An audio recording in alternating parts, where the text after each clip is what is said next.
আমার কলকাতা নিউজ, কথা হবে সামনাসামনি।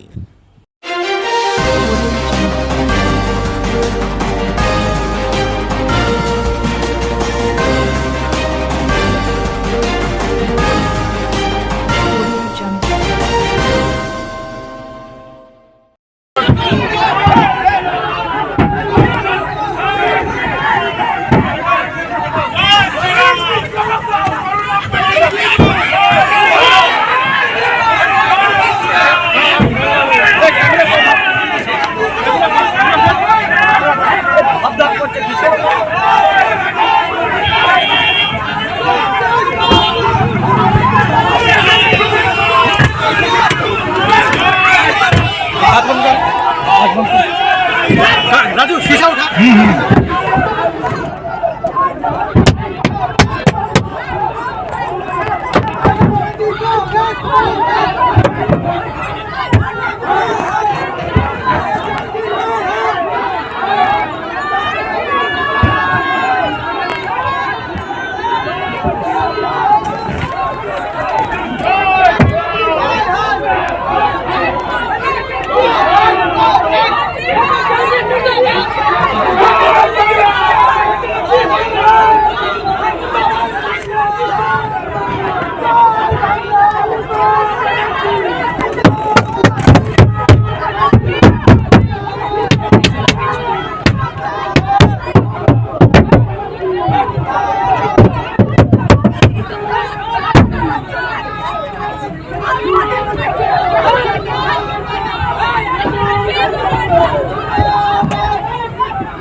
কেডি ফেডি কে করেছে না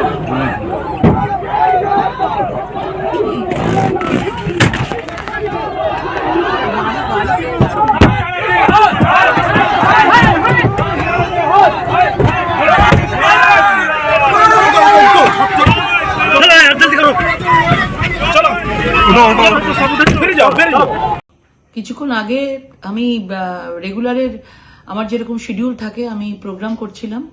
রাত 9:30 নাগাদ আমি সপ্তগ্রামের বাঁশবেড়িয়ায় ঢুকি এবং কালীতলা বলে একটি জায়গা আছে, সেখানে আমি কালী পুজোতে গেছিলাম।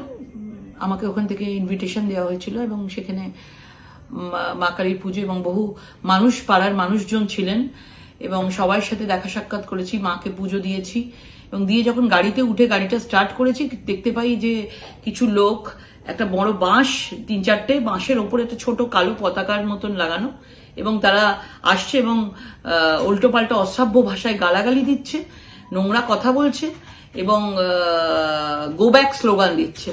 এবং তখন আমি ভেবেছি যে ঠিক আছে, তারা হয়তো দিচ্ছে, তাদের স্থানীয় মানুষের মতন হতে পারে, অনেকে অনেক কিছু তখন ষড়যন্ত্র কনস্পিরেসি থাকে, কিন্তু বিষয়টা আরো বাড়াবাড়ি হয় যত আমার গাড়ি রাস্তা এগোতে থাকছিল এবং বসেছিলাম। গাড়ির চারিদিক ঘিরে তারা মোটামুটি গাড়িতে মানে মারতে থাকে গাড়ির মধ্যে অনবরত এবং আপনারা বুঝতে পারছেন যে গ্লাস গাড়ির মধ্যে রয়েছে এবং সেগুলো মানে ভেঙে যেতে পারে এবং সেই অবস্থায় চারিদিক দিয়ে গাড়ির মধ্যে মারতে শুরু করে এবং সিকিউরিটিরা গাড়ি থেকে নেমে যায়, চেষ্টা করে তারা সামনে তাদেরকে শান্ত করতে। কিন্তু আমি ওখানে ভিডিও করেছিলাম কিছুক্ষণ, আমি দেখছি ভিডিও করছি, ভিডিও দেখতে দেখতে তারা আরো বেশি করে করছে, যাতে আমি ভিডিও করছি ওরা দেখ মানে যেন আরো বেশি বাড়াবাড়ি করতে পারে। আমি ভিডিওটা বন্ধ করে দিই কারণ ওরা এত বাড়াবাড়ি করছিল এবং তারপরে আমার সাইডের কাছের কাছে আসে, এসে ওটাকে ভাঙার চেষ্টা করে এবং একজন গাড়িতে ওঠার চেষ্টা করছিল কারণ সেই সময় গাড়িতে কেউ ছিল না, আমরা সিকিউরিটিরাই গাড়ির বাইরে ছিল এবং গাড়িতে ওঠার চেষ্টা করছিল। সেখানে ওই সময়টা অন্ধকার ছিল, লোকও খুব কম ছিল ওই আশেপাশে এবং তারা গাড়িতে ওঠার চেষ্টা করে কিন্তু ড্রাইভার ধাক্কা দিয়ে তাদেরকে গাড়ির দরজা বন্ধ করে দেন এবং সেটা তাদেরকে নামিয়ে দেয় এবং বিভিন্নভাবে চেষ্টা করে যে কিভাবে গায়ে আমার হাত দেওয়া যায়, কিভাবে কাঁচ ভাঙা যায়, মানে একটা বিরাট ভাবে বড় করে একটা ষড়যন্ত্র করেছিল এবং সেখানে আমরা কেউ কিচ্ছু জানতে পারিনি এবং তৎক্ষণাৎ আমরা পুলিশকে ফোন করেছি এবং পুলিশ এই বিষয়ে কিছু জানে না। স্থানীয় মানুষও যেখানে আমরা পুজোতে গেছি সেখানে কেউ কিচ্ছু বুঝতে পারেনি যে কিছুক্ষণের মধ্যে এরকম একটা বড়সড় ঘটনা ঘটাবার জন্য টিএমসি থাকবে এবং ওখানে শিল্পী চ্যাটার্জি তার নেতৃত্বে হয়েছে। স্থানীয় মানুষের সাথে আমি কথা বললাম এবং ওখানে রঞ্জিত সরকার বলে 22 নম্বর ওয়ার্ডের কাউন্সিলর, তিনিও ছিলেন এবং আরো অনেকে ছিলেন। আমি নামগুলো এক একটা করে পেলে আমি সেটা আপনাদেরকে জানাবো।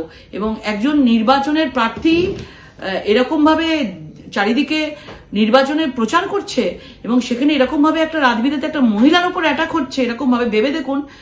এবং মানে কোন জায়গায় দাঁড়িয়ে আছি, তার মানে কি এটাই মনে হচ্ছে যে তৃণমূল ভয় পেয়েছে?